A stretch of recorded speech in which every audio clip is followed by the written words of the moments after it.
नंदन है।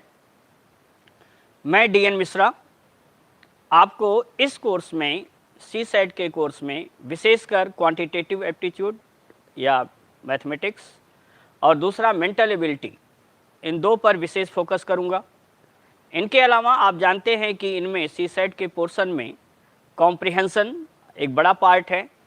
इनके अलावा जनरल इंग्लिश, जनरल हिंदी आप अगर यूपीपीसीएस दे रहे हैं, और इनके अलावा अगर देखा जाए तो डिसीजन मेकिंग बहुत ही महत्वपूर्ण भूमिका में है। कम्युनिकेशन स्किल अगर हम यूपीपीसीएस में जाएंगे तो देखेंगे कि कम्युनिकेशन स्किल का लगभग 10 से 12 क्वेश्चन आते हैं। मैथमेटिक्स के अप्रॉक्सीमेटली 22 से 24 प्रश्न आपसे पूछे जाते हैं, और ऐसे ही 22 से 25 क्वेश्चन जो है वो मेंटल एबिलिटी या मानसिक योग्यता परीक्षण, जिसे आप लॉजिकल एबिलिटी कहते हैं, जिसे आप जनरल इंटेलिजेंस कहते हैं, जिसे जनरल एप्टीट्यूड टेस्ट कहते हैं, इससे पूछे जाते हैं। तो आज इस विषम परिस्थितियों में जब हम आपको ऑनलाइन या डिजिटल क्लास दे रहे हैं, ऐसे में थोड़ा सा ज़रूरत है कि एक मोटिवेशन की, और मोटिवेट होते हुए आज की क्लास सिलेबस के अनुसार मैं आपको सिलेबस पूरा डिस्कस करूंगा कि मैथमेटिक्स और रीजनिंग का आपका सिलेबस क्या है। उस सिलेबस के आधार पर हम आपको ले चलेंगे, क्योंकि दोनों के पैटर्न में थोड़ा सा अंतर है। सिविल सर्विसेज यूपीएससी में और प्रोविंशियल सिविल सर्विसेज या आपका जो लोक सेवा आयोग अपने स्टेट का है, इन दोनों में क्या माइन्यूट डिफरेंस है सी सेट के पोर्शन में, इस पर भी हम ले चलेंगे। क्योंकि आप देखे होंगे कि आपको शुरू में डिस्कस किया था डॉक्टर के.बी. त्रिपाठी सर ने, और बड़ा अच्छे से बताया था उन्होंने कि सी सेट पोर्शन में कैसे आईएएस में, सिविल सर्विसेज में 80 क्वेश्चंस होते हैं, और इधर आप जाएंगे अगर पब्लिक सर्विस कमीशन के एग्जाम में तो वहाँ पर 100 क्वेश्चंस होते हैं। तो बात आती है कि कहाँ से हम शुरू करें। तो पहले आप जानिए कि मैथमेटिक्स, और मैथमेटिक्स है क्या। एक छोटी सी परिभाषा आई थी कि अंकों से खेलना ही गणित है, और यह परिभाषा मानी जाती है कि यह आर्यभट्ट द्वारा दी गई है। और इसको अगर हम इंग्लिश में आए तो इतना ही कहा गया कि प्लेइंग विद न्यूमरो।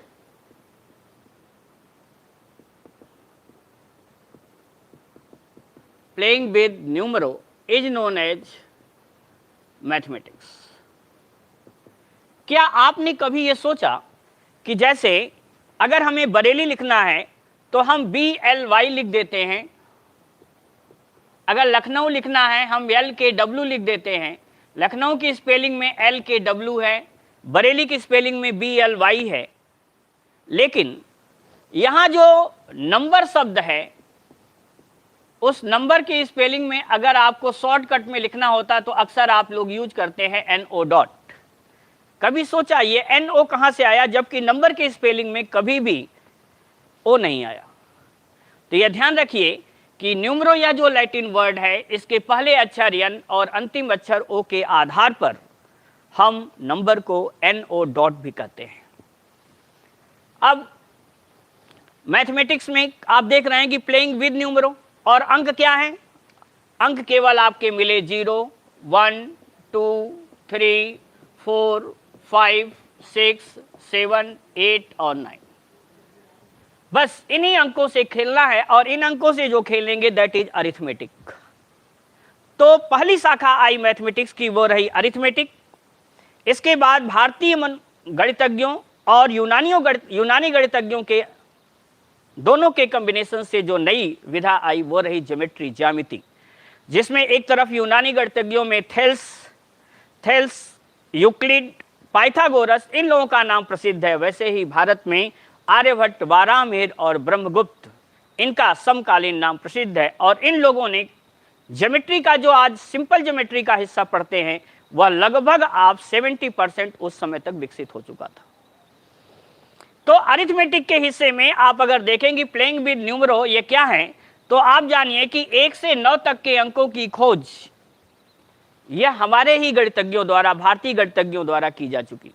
और इन 0 से लेकर के अगर हम देखें तो 9, ये कुल कितने हैं, 10 अंक हैं। और इन 10 अंकों के आधार पर जो प्रणाली विकसित की गई थी, इस प्रणाली को हम दार्शनिक प्रणाली कहते हैं या डेसिमल सिस्टम कहते हैं। ध्यान देखिएगा, दशमलव संख्या दूसरी चीज है और दार्शनिक प्रणाली दूसरी चीज है। यह है दार्शनिक प्रणाली जो 0 से 9 10 संख्याओं के आधार पर विकसित की गई।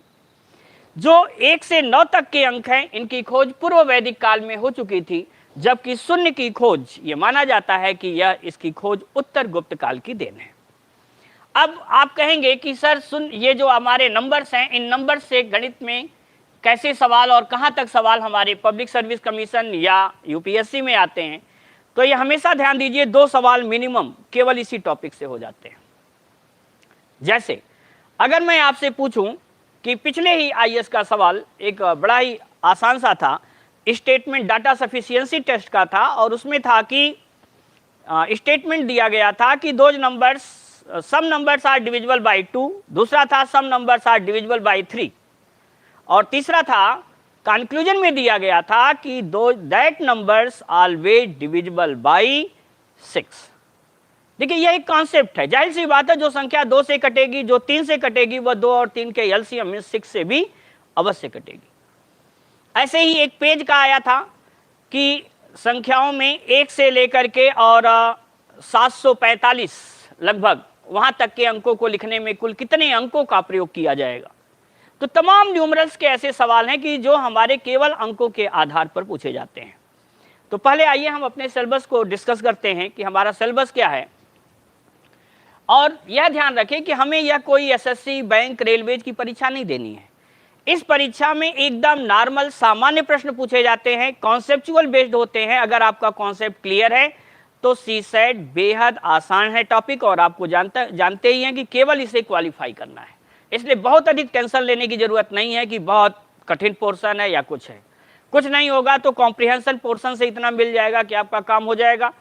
मैथमेटिक्स में अगर 22 क्वेश्चन आते हैं तो ये मेरी गारंटी है कि आप केवल 20 लेक्चर कर लेते हैं, इन लेक्चर्स में आपके लगभग 100% क्वेश्चंस मिल जाएंगे।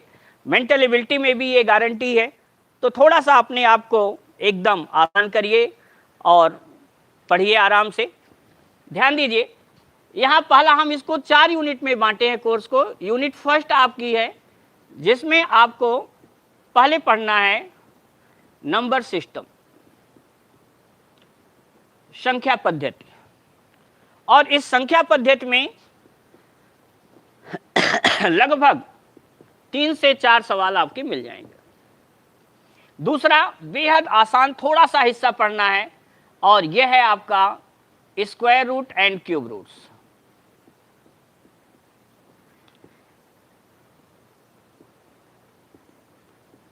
Square root and cube roots. तीसरा आपको पढ़ना है इसमें सिंप्लीफिकेशन,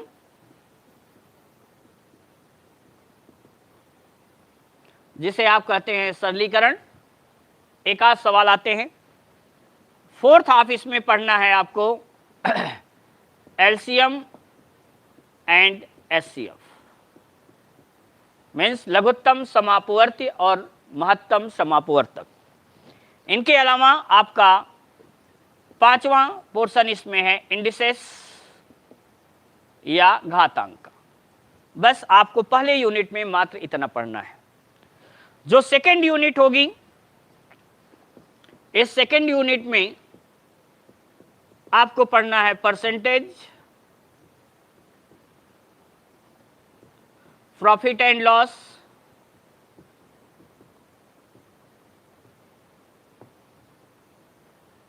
सिंपल इंटरेस्ट,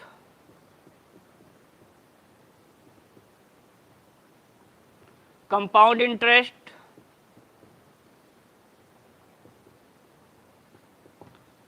इनके अलावा एज एंड पार्टनरशिप का एक सवाल आता है, एज एंड पार्टनरशिप। ये आपकी सेकेंड यूनिट हो जाती है। थर्ड यूनिट में आपको जो पढ़ना है, इसमें average,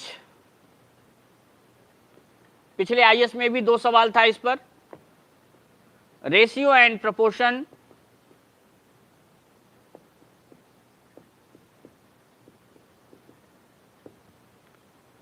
work and time, and speed and time. ये है। और यूनिट 4th जो है ये ज्योमेट्री का हिस्सा है, केवल ये पढ़ना है, प्लस डेटा इंटरप्रिटेशन।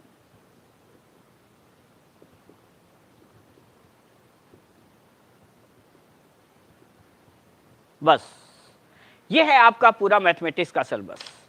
अगर आप देखेंगे अन्य एग्जाम्स में, जो वनडे एग्जाम्स हैं, वहां भी लगभग सिलेबस तो यही दिया जाता है, लेकिन वहां डीपली नॉलेज आपको चाहिए, और यहां आपको डीपली नॉलेज नहीं, कॉन्सेप्चुअल नॉलेज चाहिए। वो थोड़ा सा आप जान जाएं तो आपका आराम से सीसेट हो सकता है और आप इसे बीट कर सकते हैं। जो लोग बहुत हल्के में लेते हैं उनसे मेरा आग्रह है कि नहीं, इतने आसान में भी मत लीजिए। उन लोगों के दुख को देखिए जिनका जनरल स्टडी बहुत अच्छा हो जाता है, लेकिन सीसेट के कारण वो बाहर चले जाते हैं। इसलिए थोड़ा सा इसे आराम से समझिए।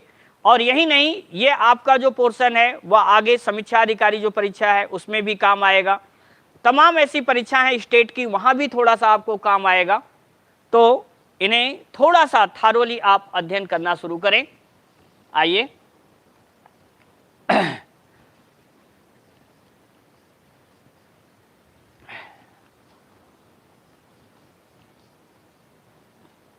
बात आती है नंबर सिस्टम की। तो हम अपने सिलेबस को शुरू करने से पहले आपको एक मोटिवेशन दें कि आप क्या हैं, कौन हैं। देखिए, अगर हम आपका उदाहरण एक बाज पक्षी से दें तो कोई ये अतिशयोक्ति नहीं होगी। एक लंबी उड़ान के लिए जाने जाने वाला पक्षी वह है बाज पक्षी। वैसे ही सिविल सर्विसेज की तैयारी करने वाला जो विद्यार्थी है उसके अंदर 4 क्वालिटीज होनी चाहिए, और वह चारों क्वालिटी किस प्रकार से उस बाज पक्षी के साथ मिलती है ये मैं आपको बताऊं। नंबर 1 है कि बाज पक्षी में उसकी है सेंट्रलाइज आंखें, जो जीवन भर उसे काम देती हैं, कि जिस शिकार को वह एक बार अपनी उन आंखों से निशाना बनाता है उन्हें छोड़ता नहीं है। वैसे ही आपका कंसंट्रेशन होना चाहिए, आपकी एकाग्रता होनी चाहिए। और एक जो सिविल का एस्पिरेंट्स है उसकी एकाग्रता इतनी ऊंची होनी चाहिए, जैसा हमने, अगर आप पहला क्लास देखे हो जुनैद सर का, तो उन्होंने उस एकाग्रता की बात की थी। हमारे कमिश्नर साहब ने उस एकाग्रता की बात की थी। कमिश्नर साहब ने कहा था क्या लर्न करना है, क्या अनलर्न करना है। उस पहले वीडियो को आप लोग जरूर देखिए। तो यहां भी यह है कि हम अगर एकाग्रता जरा सा खोए, इधर और इधर देखना शुरू किए, तो रेस में कब कहां आप फिसल जाएंगे कोई भरोसा नहीं है। नंबर 2, बाज का है जो दूसरा सबसे बड़ा महत्वपूर्ण पहलू, वह है कि उसके लाइट वेटेड पंख। इतने वह उसके हल्के पंख हैं कि अगर बाज पक्षी को यह कहा जाता है कि उसका मन अगर बारिश में भीगने का नहीं करता है तो वह उस बादलों से ऊपर अपनी उड़ान भरता है।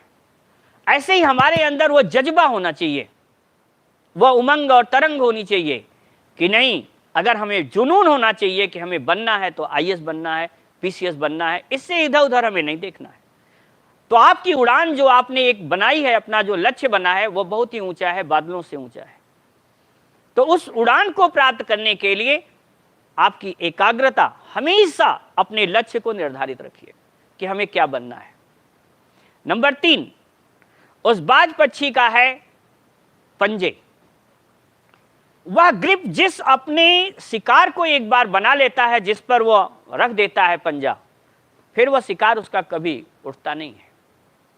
वही हालत है, वह जो सिलेबस जिस पर एक बार आपको ग्रिप बनाना है कि उससे फिर आने वाला सवाल जल्दी बाहर ना जाए।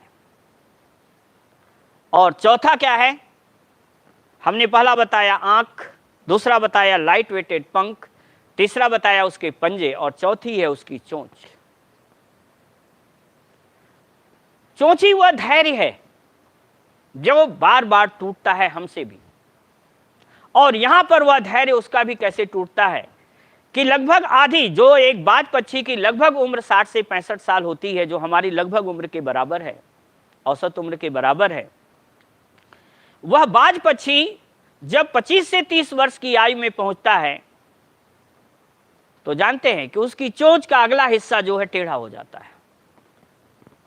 और उस स्थिति में वह खुद शिकार कैसे करे, क्योंकि जिस शिकार पर वह उसकी एक बार चोंच पकड़ पड़ती थी फिर वह शिकार उठता नहीं था, आज उसी को भोजन करने के लाले पड़ जाते हैं। और उसी स्थिति में आज हम खड़े होते हैं। हमारा कहीं पहला प्री निकला, मेंस में हम फेलोर हुए, ईश्वर न करें, हम तो चाहते हैं कि आप फर्स्ट अटेम्प्ट में क्रैक करें सिविल, लेकिन अब जब ऐसा होता है तो एक बार साहस टूटता है, अरे अब तो हमें फिर से प्री देना है। अब ऐसी स्थिति में सोचिए कि जो बाज की स्थिति थी, उस स्थिति में जब आप आते हैं तो परिवार का भी एक दबाव होता है कि तुम कितने दिन से तैयारी कर रहे हो, किन किन परीक्षाओं को दिए। उस समय साहस टूटना नहीं चाहिए। वह बाज पक्षी उस दौरान अपने उस घर, परिवार और एटमॉस्फेयर को छोड़ता है और पहाड़ों की तरफ उड़ान करता है। यही है संन्यास जीवन अपने कंपटीशन का। क्यों लोग सुनते हैं कि फला आईएएस की तैयारी करने के लिए दिल्ली गए, या वो लोग इलाहाबाद में तैयारी कर रहे हैं? क्यों? वहां एक एकांतवास बच्चा जीता है। जरूरी नहीं है कि एकांतवास के लिए इलाहाबाद या दिल्ली जाया जा, सही ढंग से अब तो ऑनलाइन आपको अगर प्लेटफॉर्म मिलता है तो आप घर के अंदर ही अपने को एकांतवास में करिए। जितनी देर पढ़िए उतनी देर किसी से भी कोई संबंध न रखे, किसी मित्र इष्ट कुछ नहीं, क्योंकि जिस दिन सफल होंगे, जो आपसे बहुत ज्यादा नाराज हुआ रहेगा वही आपके सबसे पहले बधाई देने आएगा। और अगर आप असफल होते हैं तो सबसे करीबी वाला ही सबसे पहला ताना मारने वाला, कमेंट करने वाला भी मिलेगा। यही जीवन का हकीकत है। वह बाज पक्षी जब वह उड़ान भर करके पर्वतों की ओर जाता है तो सबसे पहले वह रगड़ रगड़ के अपने उस चोंच को तोड़ता है, जो उसकी सफलता, उसके लक्ष्य, उसके टारगेट में बाधा आता है। तो सबसे पहले आपको जो कठिन विषय लगे आप उसको टारगेट करिए, उसको पढ़िए ना। जहां से हम फेलोर होते हैं सबसे पहले उस पर हमें अपनी पकड़ बनानी है और करिए, देखिए फिर वो चीजें अपने आप आसान होती जाएंगी। वह अपनी चोंच को तोड़ता है। एक नाखून को काटना, अगर जीवंत नाखून कट जाता है तो हमें कितना दर्द होता है, लेकिन वह अपने एक हथियार को सोचिए जो उसके लिए एक था, उसे सही करने के लिए कि नहीं मुझे अपनी नई चोंच चाहिए, उसके लिए वह। और उस उम्र में दूसरी भी प्रॉब्लम क्या होती है कि उसके जो लाइट वेटेड पंख हैं वो मांसल हो जाते हैं और बहुत ऊंची वो उड़ान नहीं भर पाता है। अब आप क्या सोचते हो कि अरे यही सिलेबस तो कई बार पढ़े, अब क्या पढ़ें? और तीसरा जो उसका पंजा था वह भी मांसल हो जाता है, अब वो पूरा ग्रिप नहीं बना पाता है। केवल क्या है, आंखें उसकी अब भी सहायता कर रही हैं। तो ध्यान रखिए कि जो एकाग्रता है अगर वह नहीं टूटी तो ये तीनों चीजों को जो डैमेज है वह कंट्रोल किया जा सकता है। लेकिन एकाग्रता टूट गई, अरे यार अब चलो थोड़ी देर एसएससी देख लें, अब आओ चलो वो आ रहा है, पेट आ रहा है एग्जाम, अब देख लें, ये एकाग्रता नहीं टूटनी चाहिए। लक्ष्य निर्धारित होना चाहिए, उस लक्ष्य से मत भटकिए। सबसे पहले जब वो अपनी चोंच को तोड़ता है, अब उस खुरदरी चोंच से उसके भोजन के लिए सबसे बड़ी पहली समस्या आती है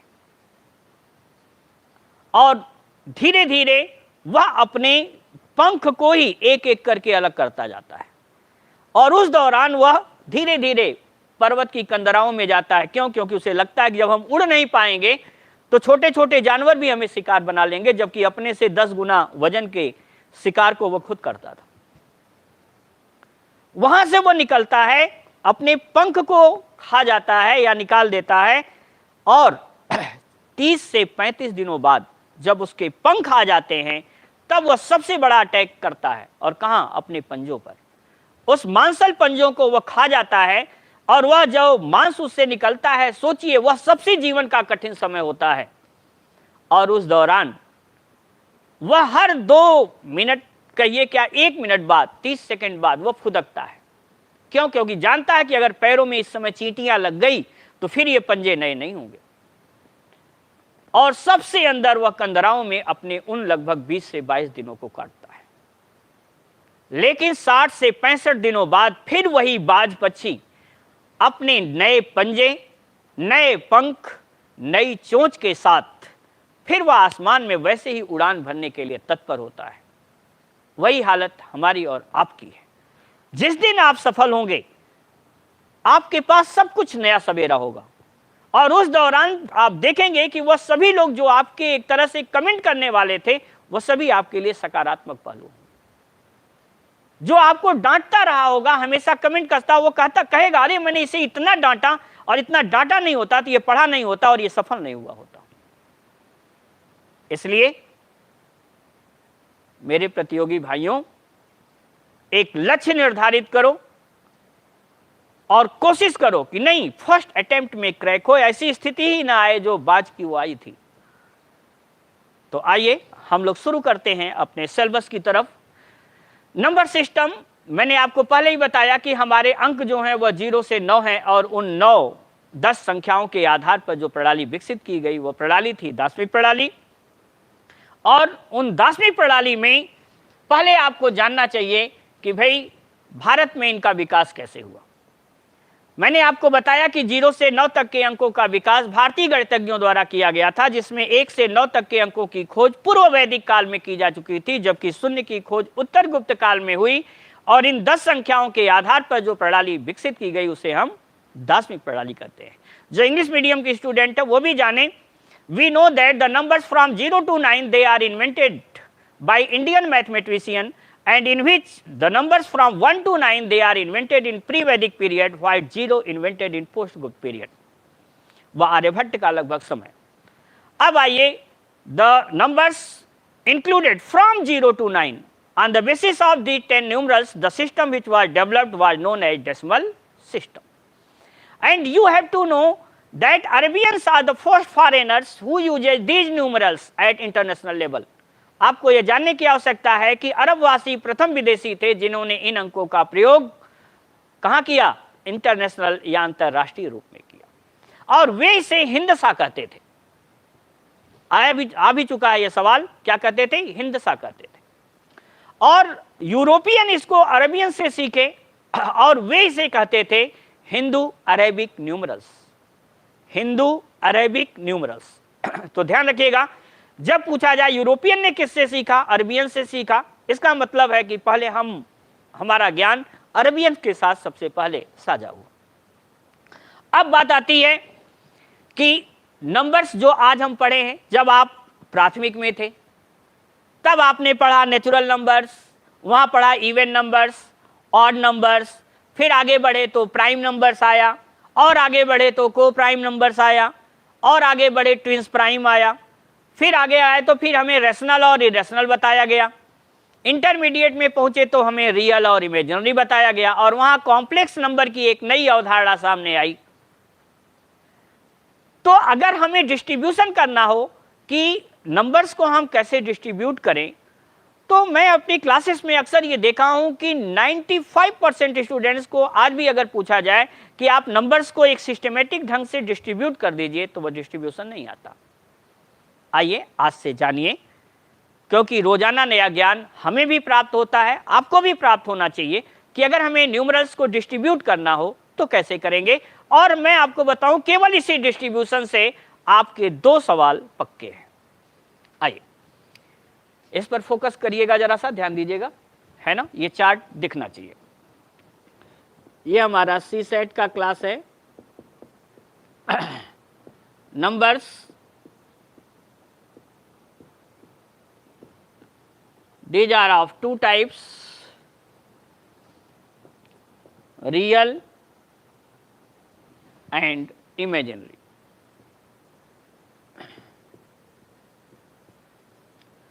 ठीक है, यह है वास्तविक और दूसरा है काल्पनिक। Real numbers, they are of 2 types, one of them is rational and other is irrational. एक आपका परिमेय है और दूसरा अपरिमेय है। Rational numbers, they are of 3 types, integers, fraction and decimal number.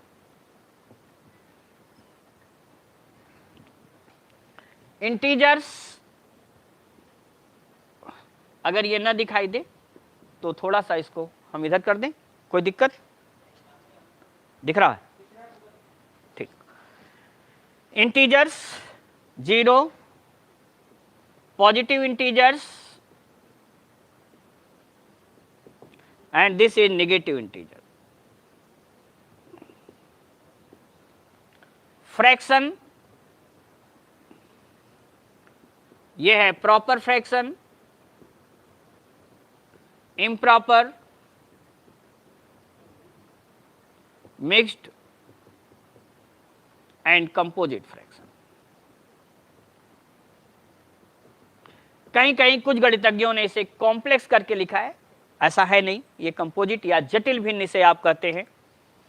Decimal numbers they are of two types, एक तो आपका यहां पर हमें जो पढ़ना उस हिसाब से देखिएगा सिंपल, और दूसरा है आपका रेकरिंग, RECURRING, इसे आप कहते हैं हिंदी में आवर्त दशमलव।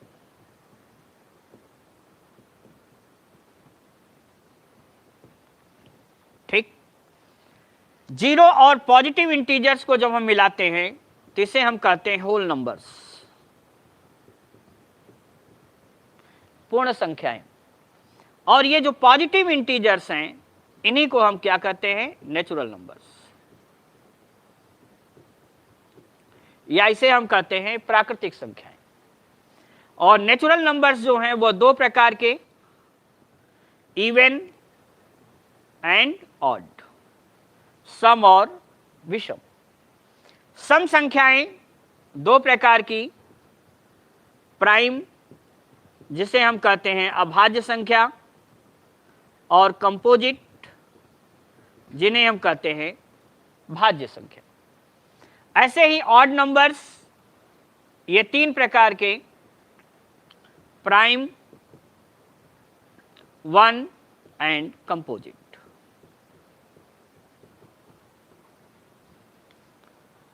अब आप देखिए यही डिस्ट्रीब्यूशन से ही काफी चीजें, काफी इमेज आपकी क्लियर हो जानी चाहिए। पहली बात, नंबर्स संख्याएं दो प्रकार की, रियल, हिंदी मीडियम के विद्यार्थी जाने इसे हम कहते हैं वास्तविक संख्या,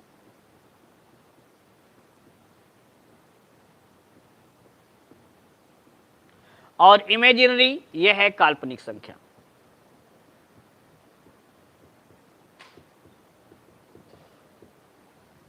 आज तो मैं आपको डायरेक्ट पढ़ा रहा हूं, लेकिन कल मैं आपके लाइव चैट भी देखूंगा और लाइव चैट में मैं आपसे क्वेश्चंस पूछूंगा और लाइव चैट में आपको उसका उत्तर देना पड़ेगा।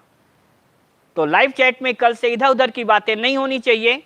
लाइव चैट में आप बाकायदे प्रश्नों का उत्तर देंगे कि जो भी पूछा जाए उन्हें कुछ अपने भी दें, हो सकता है गलत हो, कोई बात नहीं है, उसका सुधार किया जाएगा। आइए, इधर है आपका रेशनल, इसे हम कहते हैं परिमेय संख्या,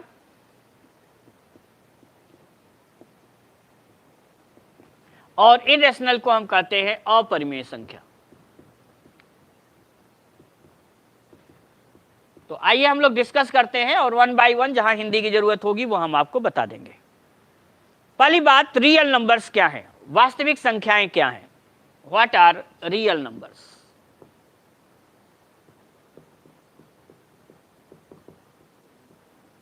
रियल नंबर्स केवल इतना है कि all those numbers which follow all the simple operation rules, वे संख्याएं जो समस्त संक्रिया नियमों का पालन करती हैं उन्हें हम क्या कहते हैं, रियल नंबर या वास्तविक संख्या कहते हैं। ब्रह्मगुप्त ने अगर आप देखें तो जोड़, घटाना और गुणा, इन तीनों संक्रियाओं के बारे में पूरी तरह से बता दिया था, और यह 7वीं शताब्दी की बात, जहां पर बार बार जोड़ने की लघु विधि को क्या कहा गया, गुणा, और भाग में कहा गया कि बार बार घटाने की लघु विधि क्या है, भाग है। The shortcut method of addition is known as multiplication and shortcut method of subtraction is known as division. तो रियल नंबर्स केवल इतनी परिभाषा है कि वे संख्याएं जो समस्त संक्रिया नियमों का पालन करें वो रियल हैं, और जो पालन न करें वो क्या है, इमेजिनरी। इमेजिनरी से आप में सवाल पूछे नहीं जाते हैं, तो यह इंटरमीडिएट या जो बच्चे जेईई की तैयारी कर रहे होंगे उनको पढ़ने की जरूरत है, तो ज्यादा हमें खुद नहीं हटाना। अब आ जाइए यहां और यहां। सबसे पहला सवाल जो आता है ज्यादा वो आता है इरेशनल से, लेकिन पहले रेशनल जानिए। रेशनल या परिमेय संख्याएं क्या हैं, परिमेय संख्याएं all those numbers which can write in the form of p by q where q not equal to 0, वे सभी संख्याएं जिन्हें p अपॉन q के रूप में लिखा जा सकता है जहां q शून्य न हो, वे क्या हैं? रेशनल है। और आप देख रहे हैं पूरी खानदान रेशनल नंबर्स की है, देख रहे हैं, चाहे इंटीजर्स हुए, फ्रैक्शन हुए, डेसिमल्स नंबर्स हुए, ये सभी हैं। लेकिन अगर हम कह दें कि सभी दशमलव संख्याएं रेशनल हैं, परिमेय हैं, तो ये कहना गलत होगा। अभी जब मैं आपको अपरिमेय पढ़ाऊंगा तब वहां पता चलेगा कि नहीं, सभी दशमलव संख्याएं परिमेय नहीं है, जबकि सभी integers, all the integers are rational, all the fractions are rational, but all decimals are not rational. तो पहले सवाल पर आते हैं जहां से हमारे प्रश्न पूछे जाते हैं, और आइए जानिए अपरिमेय संख्याएं।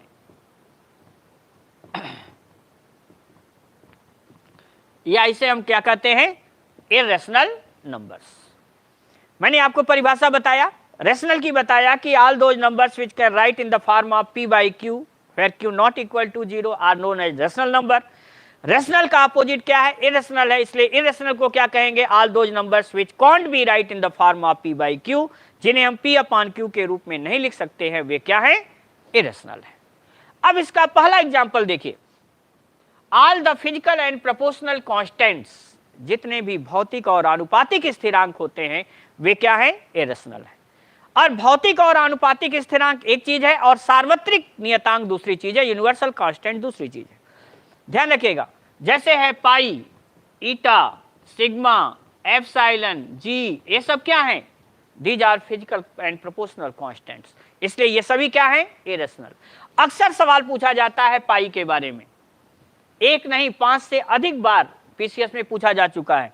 और वहां पर क्या है, अगर हम आपसे पूछें कि which of the below is irrational, निम्न में से कौन अपरिमेय है, और ऑप्शन ऐसे दिया जाता है पाई, दूसरा दिया जाता है 22/7, तीसरा दे दिया जाता है 3.14 और चौथा देता है ऑल ऑफ देम, सभी।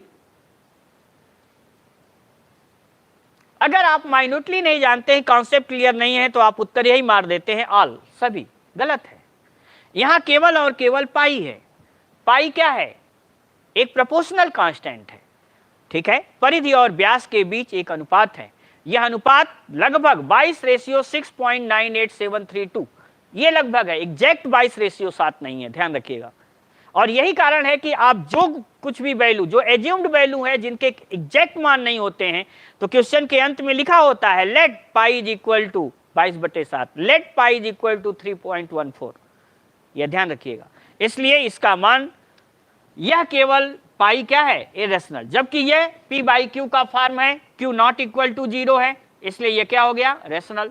3.14 इसे आप लिख सकते हैं 314/100, आप इसको और मिनिमम फॉर्म में बांट सकते हैं, इसलिए यह भी क्या है? रेशनल है। तो केवल इरेशनल कौन हुआ? पाई हुआ। दूसरा, सबसे ज्यादा जो आप जानते हैं वह इसमें अगर देखें तो हम जी के बारे में जानते हैं, गुरुत्वीय त्वरण के बारे में जानते हैं। मैं आपको यहां से बता दूं, क्लियर कर दूं कि कैसे स्मॉल जी, क्योंकि जो हम जी के बारे में पूछते हैं तो आप कहते हैं सर जी का मान 9.8 मीटर पर सेकेंड स्क्वायर होता है, और जब 9.8 मीटर पर सेकेंड स्क्वायर है तो जी क्या हो गया? रेशनल हो गया, क्योंकि उसे हम 98/10 लिख सकते हैं, 49/5 लिख सकते हैं। लेकिन यहां वो रेशनल नहीं है। कैसे? आप बताइए, जी का मान 9.8 मीटर पर सेकेंड स्क्वायर कहां होता है? अपने लाइव चैट में दीजिएगा, 9.8 मीटर पर सेकेंड स्क्वायर जी का मान कहां होता है? खैर चलिए, वो तो मैं कल से देखूंगा। ध्यान रखिएगा, कुछ लोग मारेंगे यह भूमध्य रेखा पर है, कुछ लोग मारेंगे ध्रुवों पर हैं, कुछ मारेंगे पृथ्वी पर ही है जहां हम बैठे, यहां 9.8 मीटर पर सेकेंड स्क्वायर नहीं। जी का मान 9.8 मीटर पर सेकेंड स्क्वायर कहां है? 45 डिग्री लेटीट्यूड, और समुद्र तल की ऊंचाई पर जी का मान 9.8 मीटर पर सेकेंड स्क्वायर होता है। जिन लोगों को कंफ्यूजन हो वो इंटरमीडिएट की फिजिक्स की किताब सार्वत्रिक गुरुत्वाकर्षण खोल के देखेंगे। जी का मान 9.8 मीटर पर सेकेंड स्क्वायर कहां होता है? 45 अंश अक्षांश और समुद्र तल की ऊंचाई पर जी का मान 9.8 मीटर पर सेकेंड स्क्वायर होता है। ठीक है, बहुत अच्छा। अब g का मान आपको मालूम है कि जो लोग मैथमेटिक्स या फिजिक्स पढ़े हैं वो पढ़े हैं कि g is equal to G M E upon R square, और आगे आप जानेंगे कि आर ई प्लस एच का भी होल स्क्वायर होता है। इसका मतलब केवल और केवल हम देखें तो g का मान कहां सबसे कम होगा और कहां सबसे अधिक होगा। जब हम ऊंचाई पर जाते हैं तो g का मान घटता है, गहराई में जाते हैं g का मान घटता है। 6400 किलोमीटर की ऊंचाई पर g का मान लगभग 1/4 हो जाता है, चंद्रमा पर g का मान लगभग 1/6 हो जाता है। ठीक है, अब भूमध्य रेखा पर g का मान सबसे कम होता है, लेकिन भूमध्य रेखा से एकमात्र यह ध्यान रखिएगा कि भूमध्य रेखा से ध्रुवों की ओर जाने पर g का मान बढ़ता है और ध्रुवों पर g का मान सबसे अधिक होता है। g मैक्सिमम कहां है? यहां है। इसलिए किसी भी व्यक्ति का अधिकतम भार कहां होगा? ध्रुवों पर होगा। ये सवाल अगर जो लोग आईएएस दिए हों, जो सिविल पिछले बार दिए हों, तो पिछले वर्षों में ये पूछा जा चुका है कि किसी व्यक्ति का अधिकतम भार कहां होगा, भूमध्य रेखा पर होगा, पृथ्वी पर होगा या ध्रुवों पर होगा। तो ध्यान रखिएगा ध्रुवों पर g का मान सबसे अधिक होता है और इसलिए किसी व्यक्ति का अधिकतम भार कहां होगा? ध्रुवों पर होगा। ठीक है, तो g के मान पर अब आप बताइए कि क्या g का मान विभिन्न प्लैनेट्स पर, विभिन्न ग्रहों पर, उपग्रहों पर g का मान भिन्न भिन्न होता है। इवन आप लिफ्ट में जाते हैं, जब लिफ्ट में हम ऊपर की ओर जाते हैं तो g का मान g प्लस ए हो जाता है, जब नीचे आते हैं, लिफ्ट नीचे आती है, g माइनस ए हो जाता है। आप बताइए कि जब हम बहुत ऊंचे वाले झूलों पर जाते हैं, ऊपर की ओर जाते हैं, g का मान g प्लस ए, जो ही नीचे आता है g के मान में जरा सा कमी होती है, आपको डर का अनुभव होता है। g कांस्टेंट रहा नहीं, और हम तो सोच रहे थे कि g का मान 9.8 मीटर पर सेकेंड स्क्वायर होता है, इसलिए g जो है वह रेशनल है, लेकिन g क्या हुआ? इरेशनल हुआ। तो ध्यान रखिए जो भी बदल गया, मौसम की तरह बदल गया, वो क्या हो गया? इरेशनल हो गया। तो पहली बात दिमाग में हमेशा रखिए। लेकिन यही बात अगर कैपिटल G में आ जाए तो कैपिटल G क्या हो गया? ये रेशनल हो गया, ये यूनिवर्सल शब्द इसके साथ जुड़ गया। ठीक है, सार्वत्रिक गुरुत्वाकर्षण नियतांक, अब ये क्या हो गया? रेशनल हो गया, इसका मान कभी नहीं बदलेगा। तो यह इरेशनल की पहली एग्जाम्पल रहा, जो उसकी अवधारणा है, इसे अच्छे से जान लीजिए, कभी भी गलत नहीं होना चाहिए और आज के बाद होगा भी नहीं। अपरिमेय संख्या ये आप पढ़ रहे हैं, और पहला एग्जाम्पल आपने पढ़ लिया, all the physical and proportional constant. जानिएगा इसमें आप जो विस्कोसिटी है, श्यानता, जो ईटा से हमने दिखाया था, उसको भी जरूर पढ़िएगा, क्योंकि श्यानता से भी लगातार सिविल सर्विसेज में एक सवाल आता है और वैसा ही आता है। तो आपको जीएस में भी फायदा हुआ, सी सेट में भी फायदा हुआ। दूसरा आपका इसका एग्जाम्पल है all the indefinite non recurring decimals. मतलब ऐसे जैसे 2.355671568 है ना, 3 2 डॉट डॉट डॉट डॉट, देख रहे हैं ये टर्मिनेटिंग नहीं है, ये कहीं भी इसमें रेकरिंग नहीं है और इनडिफिनिट है, लगातार ये चलता चला जा रहा है, कहां? इनफाइनाइट तक। ऐसे नंबर्स क्या हैं? इरेशनल है, because those numbers can't be write in the form of p by Q. ऐसी संख्याओं को हम p बाई क्यू के रूप में नहीं लिख सकते। तो ये दूसरे एग्जाम्पल्स को हमेशा आप तैयार रखिएगा। तो हमने जैसे यहां बताया था कि क्या all decimal numbers are non rational, सभी दशमलव संख्याएं परिमेय नहीं होती है। एक बार पूछा गया था शायद उत्तरांचल में, उसमें स्टेटमेंट और कंक्लूजन दिया था। ऐसे था, स्टेटमेंट दिया गया था all decimal numbers are rational, सभी दशमलव संख्याएं परिमेय हैं। और दूसरा था रीजन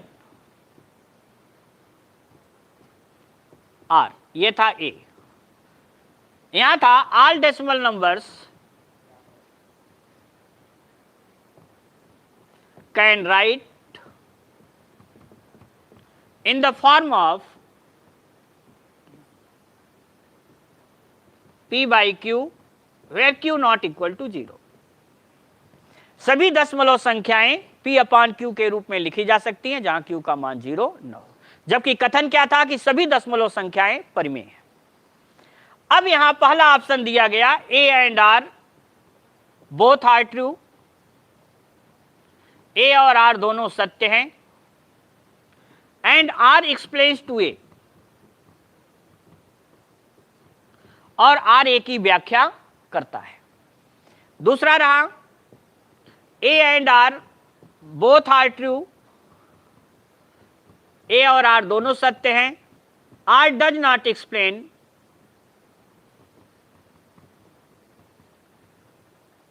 a, r a की व्याख्या नहीं करता है। तीसरा कहा गया a इज ट्रू,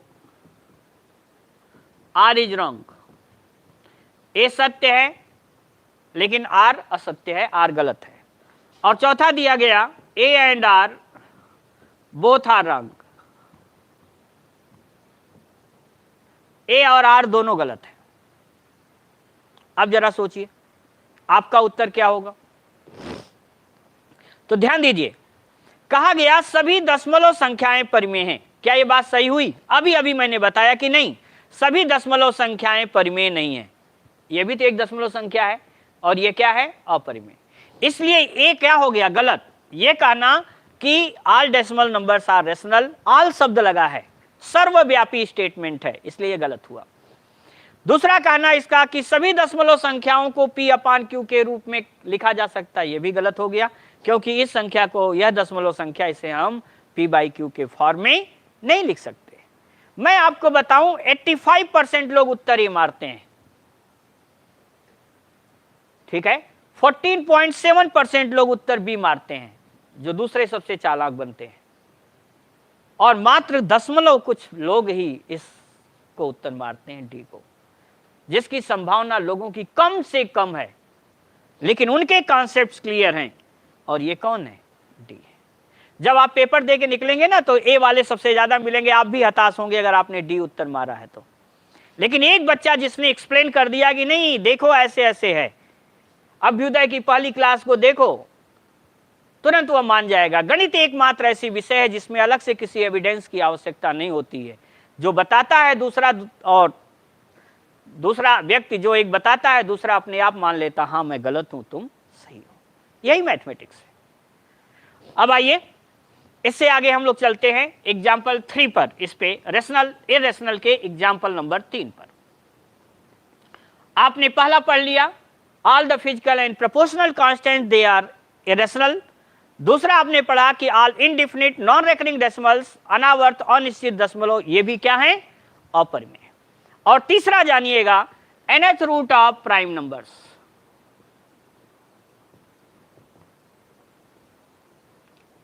अभाज्य संख्याओं के nth रूट कौन? Under root 2, under root 3, under root 5, under root 7, under root 11, under root 13, ये सभी क्या हैं? They are always irrational. क्यों? क्योंकि इनकी वैल्यू निकालेंगे तो कभी भी वह एग्जैक्ट नहीं आएगा, वही नॉन रेकरिंग इनडिफिनिट डेसिमल्स मिलेंगे। आपने जब हाई स्कूल में पढ़ा तो अंडर रूट 2 का मान 1.41 पढ़ा, जब इंटरमीडिएट में पढ़ा तो 1.4142 पढ़ लिया। आप उसके टेबल्स देखिएगा, लॉगरिथमिक टेबल्स में देखिएगा, तब आपको पता लगेगा अरे ये तो चलता ही चला जा रहा है। इसलिए क्या है? nth root of prime numbers they are always irrational. अब आपके मन में आए कि सर अगर मैं nth root of composite numbers लिख दूं या भाज्य संख्याएं लिख दूं, ये क्या होंगे? तो देखिए, दे मे बी रेशनल और इरेशनल बोथ। ये परिमेय भी हो सकते हैं और अपरिमेय भी हो सकते हैं। कैसे? अगर हम भाज्य अंडर रूट 4 लिख दिए तो ये तो प्लस माइनस 2 हो गया, ये तो क्या हो गया? रेशनल। लेकिन अगर हमने अंडर रूट 8 लिख दिया तो ये 2 रूट 2 हो गया, और अंडर रूट 2 क्या है? इरेशनल है, इसलिए 2 रूट 2 क्या हो गया? इरेशनल है। इसलिए ध्यान रखिए कि nth root of composite numbers या भाज्य संख्याओं के nth रूट, वर्गमूल, घनमूल, चतुर्थमूल, पंचमूल, ठीक है, ये क्या होंगे? They may be rational, may be irrational. ये परिमेय और अपरिमेय दोनों हो सकते हैं। इसके बाद अगला एग्जाम्पल आप जानिए। हमने 3 तरीके आपको बताए, चौथा तरीका इसका जानिए। इतना विस्तृत में आज तक आपने इरेशनल को नहीं पढ़ा होगा, ये गारंटी है। अब आइए आप चौथा एग्जाम्पल। देखिए समाज में भी बहुत सारे इरेशनल पर्सनालिटीज होते हैं, बहुत सारे इरेशनल पर्सनालिटीज समाज में भी हैं। कौन? असामाजिक तत्व, चोर, बदमाश, डकैत, सो ऑन सो फोर्थ, वो भी क्या है? इरेशनल है, जो हमारे आपके बीच में ही है, लेकिन कब वो बदल जाएंगे आपके प्रति आपको पता नहीं है। आपके साथ ही यात्रा किए, खूब अच्छे से बातचीत किए, आपके साथ चाय पिए ट्रेन में, लेकिन आप सोए और जब उठे तो सब कुछ गायब। क्यों? क्योंकि आपके साथ जो था वो इरेशनल पर्सनालिटी था। अब आप जरा सा अपने आप में सोचिए, ये मैथमेटिक्स से है रिलेटेड, ध्यान रखिएगा, मैं विषयांतर नहीं जा रहा हूं, कि आपके मोहल्ले का सबसे शातिर चोर या डकैत है जो कई मामलों में वांछित है, आप उसके साथ घूमते हुए देखे जाएं और आपके पिताजी आपको देख लिए उसके साथ घूमता हुआ, क्या आप पर विश्वास करेंगे? यही सोचेंगे कि लग रहा है मेरा बेटा अब उस संबंधित व्यक्ति को जो इतने मामलों में वांछित था उसको सुधार देगा। क्या ऐसा सोचेंगे? कतई नहीं। बल्कि आपको जब घर आएंगे तो आपकी क्लास लगेगी कि नालायक वही मिला था घूमने के लिए साथ में, अगर आज के बाद उसे देखा उसके साथ घूमते हुए घर से बाहर कर दूंगा। मतलब क्या रहा? आप क्या थे? रेशनल, वो क्या था? इरेशनल। रेशनल और इरेशनल का मिलन किसी भी रूप में हो, हमेशा क्या होगा? इरेशनल होगा। तो ध्यान रखिए, परिमेय और अपरिमेय संख्या का जोड़, घटाना, गुणा या भाग, चारों संक्रियाओं में वो क्या होगा? इरेशनल। ठीक, मतलब ये रेशनल है, दूसरा इरेशनल है, एक परिमेय है, दूसरा अपरिमेय है। चाहे हम जोड़ कर दें, घटाना कर दें, गुणा कर दें या भाग कर दें, इस चारों संक्रियाओं में जो रिजल्टेंट होगा वो क्या होगा? इरेशनल होगा, अपरिमेय होगा। बना लीजिएगा एकदम। इवन जेईई परीक्षा में कितनी बार पूछा जा चुका है सेट थियरी को आधार बना करके। जैसे अगर हम 3 + √7 कह दें, यह योग में है, यह रेशनल है, यह इरेशनल है, क्या हो गया? इसका एडिशन इरेशनल हुआ। 3 - √3 कह दें, इरेशनल हुआ। 3 × √7 कह दें, इरेशनल हुआ। और 3/√7 कह दें, ये भी क्या हो गया? Irrational. All these are irrational. तो परिमेय और अपरिमेय संख्या का जोड़, घटाना, गुणा और भाग सदैव क्या होता है?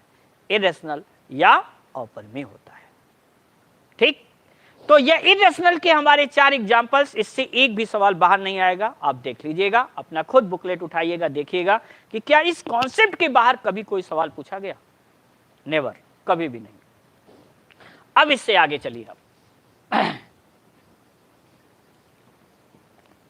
तो हमने पढ़ लिया अभी तक केवल 2 टॉपिक। इधर पढ़ा था आपका रियल और इमेजिनरी, और दूसरा आपसे ने पढ़ लिया रेशनल और इरेशनल। अब आइए, यहां बात आती है इंटीजर्स। रेशनल की खानदान में सबसे बड़ा खानदान आया, और वह किसका आया? इंटीजर्स का आया या पूर्णांकों का आया। पूर्णांक क्या है भाई? अब जितने ये सब डिफाइन होंगे वह सब इन्हीं से होंगे। देखिए, इनके ये बच्चे, फिर आ गए ये लोग पौत्र हो गए, ये पूरा खानदान चलता चला जा रहा है, लेकिन सभी डिफाइंड यहीं से होंगे। अब अगर इंटीजर्स की परिभाषा पूछ दी जाए कि बताइए पूर्णांक क्या है, तो ध्यान रखिएगा, पहली परिभाषा बताइएगा, all those numbers which can write in the form of p/q where q = 1। वे सभी संख्याएं जिन्हें p/q के रूप में लिखा जा सकता है जहां q बराबर 1 हो। ठीक है, आप ऐसे लिखते हैं ना, 1, 2, 3, सबके बटे क्या है? 1 है। ये देखिए p/q का रूप है, और जहां पर q का मान क्या हो गया? 1। तो सभी पूर्णांक क्या हैं? परिमेय हैं। और परिमेय क्या बताया कि इसका हर कभी 0 नहीं होगा, 0 नहीं है, लेकिन अगर हर जगह 1 आ गया तो वो क्या हो गया? इंटीजर्स। भारतीय मनीषियों ने, भारतीय गणितज्ञों ने जो बताया पूर्णांक की परिभाषा, वो ये बताया कि वे संख्याएं जिनको एक सरल रेखा पर क्रमिक अंतर के रूप में व्यक्त कर सके, उसे हम क्या कहते हैं? पूर्णांक। all those numbers which can write which can represent at a number line in consecutive orders, they are known as integers. ये हैं integers. ये है आपका 0, 1, 2, 3, 4, 5 डॉट डॉट, -1, -2, -3 ये डॉट। ये है हमारी नंबर लाइन। और इस केवल नंबर लाइन से अभी आप देखिएगा कि कितने सवाल बनते हैं। पहली बात जानिए, 0 शून्य क्या है? 0 इज नीदर, ये आपका जो है असेंडिंग ऑर्डर है या आरोही क्रम है, और ये क्या है? अवरोही क्रम है। थोड़ा सा हम यहां पर ये मिटा दें, बाद में फिर लिख लेंगे जब जरूरत होगी। ये रहा आरोही क्रम और इसे हमने कहा डिसेंडिंग ऑर्डर या अवरोही क्रम।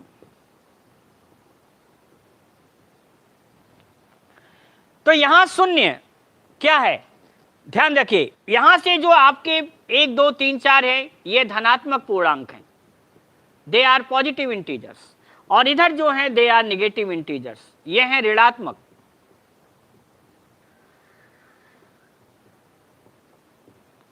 लेकिन 0 क्या है? ना तो धन पूर्णांक है और ना ही ऋण पूर्णांक है, इसलिए इसका ध्यान रखिएगा। 0 is neither positive non negative integer, but this is one and only integer. इसे हम क्या कहते हैं? पूर्णांक। सवाल आया हुआ है, पूछा जाता है शून्य है, ऑप्शन में एक धनात्मक पूर्णांक, एक ऋणात्मक पूर्णांक, तीसरा है प्राकृतिक संख्या और चौथा है केवल पूर्णांक। तो हम क्या लिखेंगे? पूर्णांक। And you have to know that 0 is additive identity. शून्य क्या है? योगात्मक तत्समक है।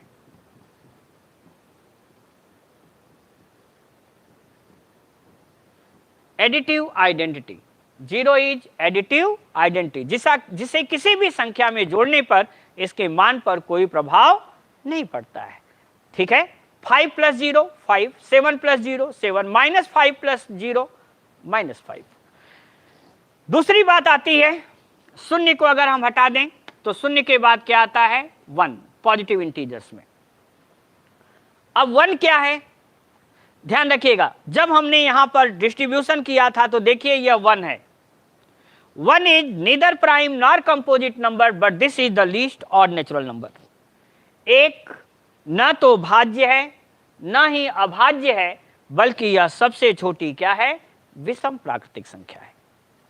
ठीक है, कुछ लोग एक को ऋण संख्या या अभाज्य संख्या में मान लेते हैं। आज के बाद यह हमेशा ध्यान रखिएगा कि नहीं, जो हमारा नंबर है ये 1, that is neither prime nor composite, but this is the least odd natural number, यह सबसे छोटी विषम प्राकृतिक संख्या है।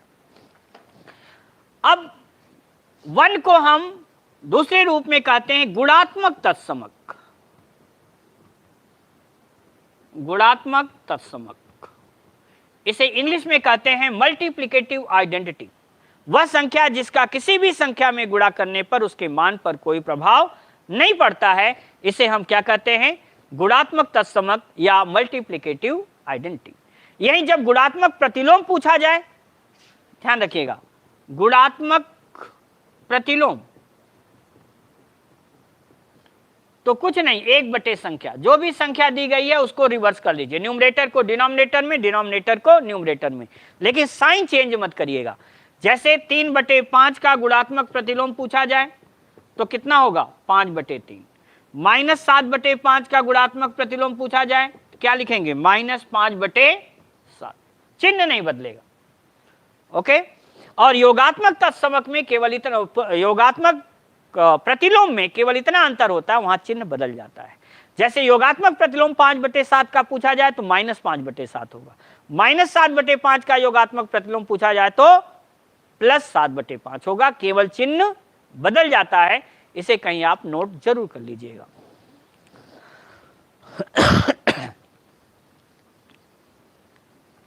अब तीसरी संख्या पर आ जाइए।